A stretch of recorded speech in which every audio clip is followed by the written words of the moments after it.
यह खबर के बावजूद देखिए चल नहीं रहा है। लेकिन एक बड़ी खबर आती हुई और रिलायंस इंडस्ट्रीज का स्टॉक रखिए पर रडार पर खुलने के बाद देखिए भागता हुआ आपको नजर आ रहा है।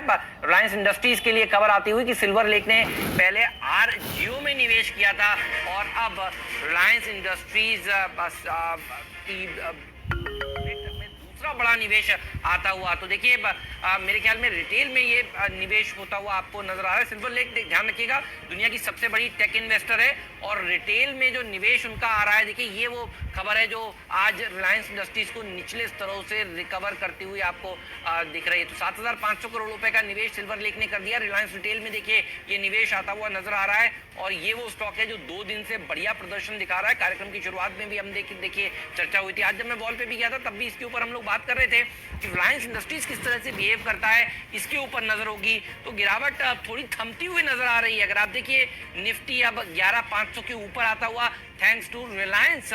सिल्वर लेक का इतना बड़ा निवेश और अब रिटेल कारोबार में, और देखिए रिलायंस मूव कर रहा है। हमारे साथ हमारे सारे विशेषज्ञ जुड़े हुए हैं। दीवान साहब, सिल्वर लेक ने पहले जियो प्लेटफॉर्म में निवेश किया और अब रिलायंस रिटेल के कारोबार में निवेश जो आ रहा है उसको आप किस तरह से देख रहे हैं?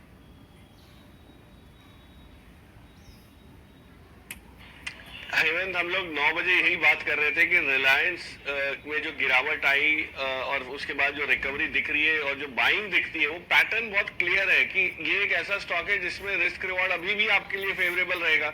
गिरावट में कोई ना कोई लेने आ जाता है और अपसाइड आपके लिए 150-200 रुपए की खुली हुई है। हमारा 2323 का 2323 वाला टारगेट तो बरकरार है। सिल्वर लेक के आने के बाद अब आप ये सोचिए कि बाकी जो इतने सारे लोग जो रिटेल में इंटरेस्टेड हैं हिंदुस्तान की मार्केट में आने के लिए, उनके लिए दरवाजा खुल जाता है, एक वैल्यूएशन की मोहर लग जाती है। आज ये 0.25% ही सिर्फ दिया गया, ये नहीं कि बहुत बड़ी हिस्सेदारी दी है। तो जो आपने जियो में देखा वैसा कार्यक्रम आप हो सकता है इसमें भी एक दौर नया खुलते हुए देखें और री रेटिंग स्टॉक की जो है वो कायम रहेगी। So I think it's a great news. शुरुआत है, आगे चल के इसमें देखिए काफी कुछ आ सकता है, गुंजाइश और बढ़ जाएगी। सही कहा आपने बाप। तो देखिए ये रिलायंस का स्टॉक भाग रहा है, दिन के हाईज पर इस समय कारोबार होता हुआ। अब मुझे याद आता है मुकेश अंबानी साहब का एजीएम का वो बयान जिसमें उन्होंने देखिए साफ कहा था कि बहुत सारे इन्वेस्टर्स, स्ट्रेटेजिक भी और फाइनेंशियल इन्वेस्टर्स भी रिलायंस इंडस्ट्रीज में दरअसल इसके रिटेल कारोबार में हिस्सेदारी लेने के लिए खड़े हुए हैं। और देखिए ये जो फ्यूचर ग्रुप के साथ डील हुई और उसके ये वो पहला निवेश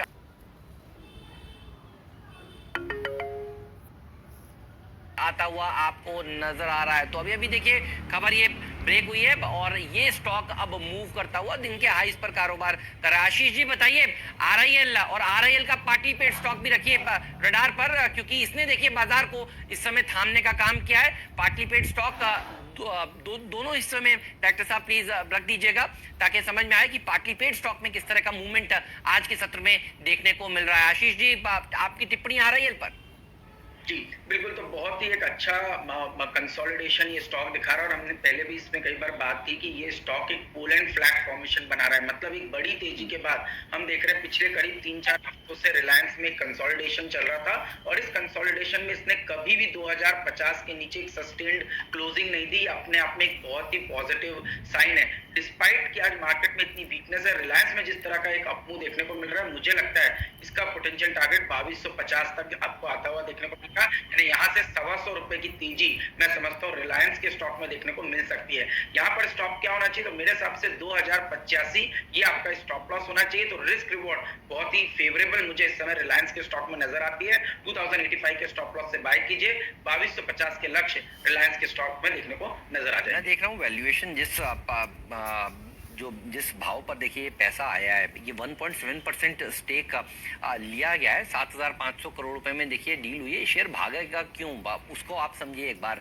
दरअसल 4.21 लाख करोड़ का रिलायंस रिटेल का वैल्यूएशन आंका गया है। देखिए हमारी रिसर्च टीम आपको ये कैलकुलेट करके इस समय टिकर पर डाल रही है और अगर आप इसको जोड़ें रिलायंस के जियो प्लेटफॉर्म को तो 9 लाख करोड़ का अगर आप देखें ये वैल्यूएशन आरआईएल का बन जाता है तो ये स्टॉक भागेगा। ध्यान रखिए फिर मार्केट में मंदी मत करिएगा, क्योंकि ये वो शेयर है जो बहुत ही अच्छी रैली दिखाएगा।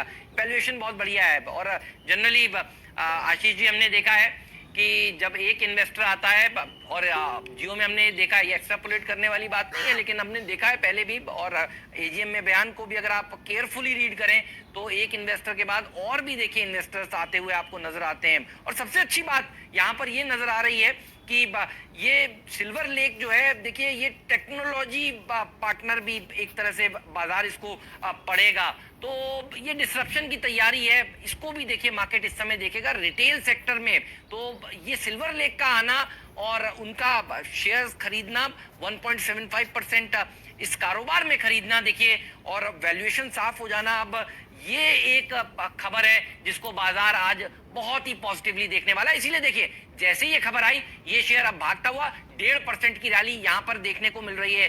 हेलो दोस्तों, अगर आपने अभी तक अपना डीमैट अकाउंट नहीं खोला है तो आप फ्री में आप 5 पैसे के थ्रू अपना डीमैट अकाउंट बना सकते हैं। साथ ही साथ अगर आप हमारा रेफरल कोड यूज़ करते हो तो आपका ब्रोकरेज चार्जेस भी 0 लगेगी। और रेफरल कोड के लिए आप डिस्क्रिप्शन में जा सकते हो, वहाँ पर आपको रेफरल कोड भी मिल जाएगा और 5 पैसा का लिंक भी। चलिए दोस्तों, अभी ज्वाइन कीजिए। देवेंद्र चौकसी साहब भी हमारे साथ जुड़ चुके हैं, जो क्लोजली ट्रैक कर रहे हैं इस पूरे रिलायंस इंडस्ट्रीज में, जियो प्लेटफॉर्म में भी जो निवेश आया, एजीएम में भी देखिए हमारे साथ थे। देवेंद्र भाई, कैसे देखा आपने सिल्वर लेक का दूसरा इन्वेस्टमेंट रिलायंस इंडस्ट्रीज के इस कारोबार में? तो एक अच्छा मूव देखना चाहिए इसको, क्योंकि मैं ऐसा समझता हूँ कि ओवरऑल जो एग्जिस्टिंग इन्वेस्टर है प्लेटफॉर्म, जियो प्लेटफॉर्म के अंदर, कोई इन्वेस्टर अभी रिलायंस रिटेल में भी आ रहे हैं। उनका एक मीनिंग ये भी होता है कि रिलायंस रिटेल का जो कारोबार है वो ऑनलाइन कारोबार जियो प्लेटफॉर्म के ऊपर चलने वाला है। So I think they are basically seen as an integrated business, क्योंकि platform will provide the opportunity to retail business to go online, and as a result of it, I think the retail business could possibly have a larger amount of values to talk about. तो इस हिसाब से हम देखने जा रहे हैं। I think offline to online का एक मॉडल का जो बनता है, O2O मॉडल जो हम बोलते हैं, ये मॉडल आई थिंक यहाँ से एक आगे भी जाके बढ़ने की तैयारी में। रिटेल का धंधे बिजनेस के अंदर जब भी आपका बैक एंड स्ट्रॉन्ग होता है, तभी आई थिंक आपको फ्रंट एंड के अंदर आई थिंक जब भी ऑनलाइन अपॉर्चुनिटी मिलती है, तो I think that will give you better earning prospect. So that is what Silver Lake Cropters probably have seen in this proposition, and they are managing anyway $60 billion worth of global combined asset funds जो manage करते हैं वहाँ पे, USA और Hong Kong और other countries से। तो मैं समझता हूँ कि I think this will bring lot of strategic value also for Reliance Retail along with Reliance Jio platform. So I think it's a win-win combination. बहुत बढ़िया आपने बताया। और देखिए सिल्वर लेक में जोड़ कर देख रहा था कि रिलायंस इंडस्ट्रीज की सब्सिडीज में अब तक कितना पैसा लगा दिया है। ध्यान रखिए दूसरा पैसा, बड़ा पैसा उनकी तरफ से लगता हुआ नजर आ रहा है। तो 10,200 करोड़ रुपए का इन्वेस्टमेंट देखिए अब हो चुका है। तो जियो प्लेटफॉर्म में पहले इन्वेस्टमेंट उन्होंने किया और सेम इन्वेस्टर्स अब आकर यहाँ पर भी देखिए पैसा लगाते हुए आपको नजर आ रहे हैं। तो बहुत ही फैंटास्टिक डील है। जिस हिसाब से देवेंद्र भाई हमने देखा था ट्विटर और साथ ही अलीबाबा, डेल, आपने भी बताया ये जो SPL है, इसने सिल्वर लेक पार्टनर्स, इन्होंने बहुत सारे और बड़े प्लेटफॉर्म्स पर भी पैसा लगाया है। और मैं जानबूझकर अलीबाबा का नाम ले रहा हूँ। आपको लगता है कि टेक्नोलॉजी का इनको अनुभव है और अब रिटेल सेक्टर में बाजार सोचेगा कि एक डिसरप्शन होने वाला है? आई थिंक जो सिल्वर लेक का जो इन्वेस्टमेंट का जो अप्रोच है, उसके अंदर I think if you look at the multiple sector which they investing, I think that gives an answer to this question. They invest in health care, they invest in e-commerce, they invest in fintech, payment, media and entertainment. तो जो हिसाब से वो लोग ने investment किया है, telecommunication and digital services के अंदर भी वो लोग ने जियो में इन्वेस्ट किया है. तो जो हिसाब से वो लोग ये मल्टीपल सेक्टर के अंदर इन्वेस्ट करते हैं, तो that brings value to Reliance group और से, बिकॉज जियो प्लेटफॉर्म के अंदर there are 8 verticals and one of them would be health care, second would be education, agriculture, e-commerce, media and entertainment and so and so forth. I think Silver Lake brings strategic value because उनका जो global approach है investment का, including companies like Airbnb, Alibaba. So they are basically, I think, some of the smartest investors, that I would like to call them as, I think, who basically bring value into the companies when they make an investment. So this is where I see a strategic contribution coming in from their side into Reliance Retail along with Reliance Jio platform. Stock के लिए, क्योंकि देखिए market अब ये सोचेगा कि एक निवेश आया है तो और आगे भी देखिए निवेश आते हुए नजर आएंगे। और जैसा कि मुझे याद है पिछली बार आपने कहा था कि भारत के अगर कोई आप देखें, रिलायंस इंडस्ट्रीज एक ऐसा स्टॉक है जिसको इंडिया की सबसे शानदार टेक्नोलॉजी कंपनी बताया जा रहा है, टेक्नोलॉजी के प्लेटफॉर्म में देखिए इसको आंका जा रहा है। और जो विदेश के फैंग स्टॉक्स हैं वो देखिए अब यहाँ पर इस कंपनी में आके अपना पैसा लगा रहे हैं। ये बताइए आपका टारगेट क्या है RIL का इस पहले निवेश आने के बाद? और अभी भी हम अनलॉक में ही हैं, तो ये भी मानना चाहिए कि अनलॉक में देखिए पहले जियो में पैसा आया, लॉकडाउन में माफ कीजिएगा, पहले जियो में पैसा आया और अभी भी पूरी तरह से हम अनलॉक नहीं हुए हैं, अभी भी देखिए पैसा आता हुआ नजर आ रहा है। तो ये जो प्रक्रिया है वो प्रक्रिया तो काफी समय से चालू है। That means I think from last 1 year से आई थिंक प्रोडक्ट का पूरा कंपनी को तैयार करना, उनको अल्टीमेटली मोनेटाइज करना, ड्यू डिलीजेंस करवाना, ये सब प्रक्रिया काफी समय से चालू है रिलायंस ग्रुप के अंदर। और तीन वर्टिकल के ऊपर फोकस रखा गया है, जियो प्लेटफॉर्म के ऊपर, रिटेल के ऊपर और OTC के ऊपर। तो आई थिंक तीन वर्टिकल्स का जो कारोबार देखे तो ultimately they are going to be monetising. मेरा ऐसा मानना है कि 2020-21 का जो साल है वो I think for Reliance as a group will be the year of monetisation, क्योंकि वहाँ पे they would be basically monetising their investment in all 3 verticals. Last quarter के अंदर मैं समझता हूँ कि सऊदी अरामको का इन्वेस्टमेंट O2C के अंदर आएगा, और ये अक्टूबर टू दिसंबर का जो क्वार्टर है उसके अंदर काफी हद तक I think investment will come into retail, जिसकी आज से शुरुआत हुई है। तो मैं तो समझता हूँ कि आई थिंक रिलायंस ने जो स्ट्रेटेजी प्लान की है कि अगले ग्रोथ के लिए नए इन्वेस्टर को लाना, स्ट्रेटेजिकली आई थिंक कंपनी को पोजीशन करना और ग्रोथ ट्रैक के ऊपर जो इंफ्रास्ट्रक्चर बनाया है उसको ग्रोथ ट्रैक के ऊपर रख देना। तो I think this is where this company is sounding more convincing with their strategy. समय आके साथ में आई थिंक रेवेन्यू और प्रॉफिट के नंबर आएंगे, but I think as a strategy I have to look at, I think this is sounding more reassuring at this juncture also. चलिए देवेंद्र जी, बहुत बहुत शुक्रिया, आप इस कार्यक्रम में शामिल हुए और आपने इस डील पर अपनी प्रतिक्रिया जाहिर की। बहुत बहुत शुक्रिया। मयूरेश, आपकी पहली प्रतिक्रिया। और रिलायंस एग्जैक्टली अगर आप देखें डे हाई की ट्रैजेक्टरी में ट्रेड करता हुआ, जो जॉइंट वैल्यूएशन जो है अब करीब करीब 9.4 ट्रिलियन के, आई मीन सिल्वर लेक का जियो प्लेटफॉर्म्स के बाद अब रिटेल में भी आना, आपकी पहली प्रतिक्रिया और आपके प्राइस टारगेट्स क्या होंगे रिलायंस पे? और एक टेक आप रिलायंस PPP भी दीजिएगा प्लीज। बिल्कुल वीरू जी, गुड मॉर्निंग वीरू जी, गुड मॉर्निंग हेमंत जी। नहीं, जैसे देवेंद्र भाई बता रहे थे, आई थिंक जो अपॉर्चुनिटीज खुल के आएंगी, आई थिंक जियो प्लेटफॉर्म को उन्होंने बहुत बेखूबी से आई थिंक मोनेटाइज किया है। जहां तक आई थिंक रिटेल कारोबार का सवाल रहा है, I think this is one business which will keep on compounding at a very very fast clip. जो इनका जियो मार्ट का कारोबार है, यहाँ पे जो आई थिंक एक डिजिटलाइजेशन की मुहिम इन्होंने छेड़ी है, both in terms of carrying the model from offline to online, I think बहुत बेखूबी से आई थिंक ये कर रहे हैं। With Silver Lake coming through, I think जो टेक्नोलॉजिकल एडवांसमेंट्स है to have this platform accelerated further. और मैं रूल आउट नहीं करता, आई थिंक जैसे जियो के साथ हुआ था, शायद I think other investments can also get lined up for Reliance retail as well. इसलिए आई थिंक जो एक हाइपर लोकल लिंकिंग मॉडल है, किराना स्टोर्स को लेके आई थिंक डिजिटल प्लेटफॉर्म की तरफ लिंक करे और इनकी इन्वेंट्री फुलफिलमेंट भी करे, तो आई थिंक जो सारी चीजें हम देखते हैं, एप्पल हो, कंज्यूमर ड्यूरेबल्स हो, फुटवेयर हो, ये जो चीजें इंट्रोड्यूस करेंगे, आई think that can be a huge disruptive model for the retail industry as a whole. दूसरा आई थिंक इनका जो सप्लाई चेन है, जो फ्यूचर रिटेल का इन्होंने आई थिंक विलय किया at a very very reasonable price, एक सप्लाई चेन मैनेजमेंट जो लगती है रिटेल कारोबार के लिए, आई थिंक ये स्ट्रेंथन कर रहे हैं।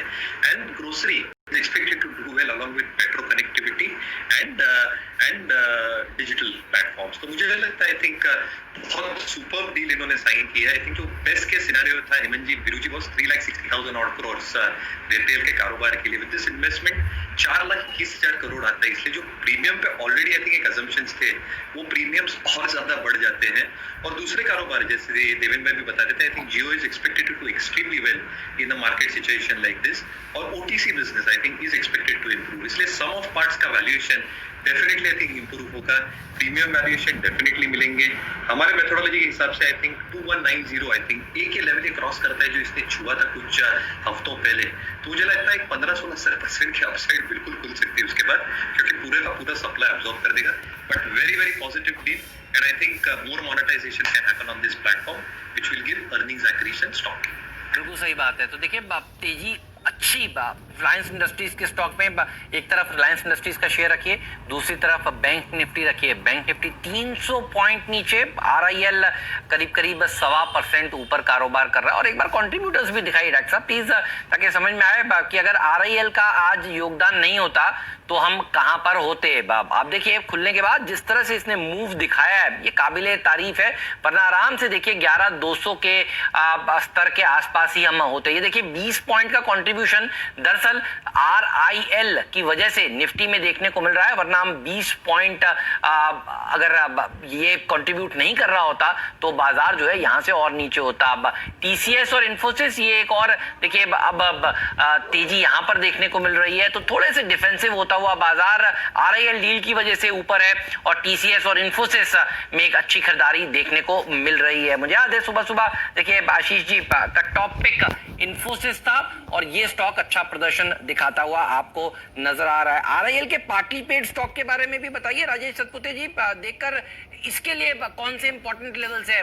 RIL की तो बात हुई, टारगेट्स की बात हुई, पार्टली पेड स्टॉक में भी तेजी है। डेफिनेटली और होनी चाहिए, ये चलता है तो ये सब साथ ही चलेंगे। 1215 मेरे यहाँ पे प्राइस दिख रहा है, स्टॉप लॉस मेरा 1200 का होगा और मुझे लगता है हेमंत करीबन ये 1250 से लेके 1270 ये इसका आज इंट्राडे का टारगेट होना चाहिए, तो इससे बाय पर भी मेरा स्टॉप लॉस रहेगा 1200 का। सही बात है। तो देखिए यहाँ पर भी अच्छी रैली देखने को मिल रही है, दोनों ही स्टॉक्स दिन के हाईएस्ट लेवल पर इस समय कारोबार करते हुए और 11,250 के ऊपर अब वापस से निफ्टी आ गया है। आशीष चतुर्वेदी जी आपको याद है सुबह सुबह कहते ये इंपॉर्टेंट लेवल है।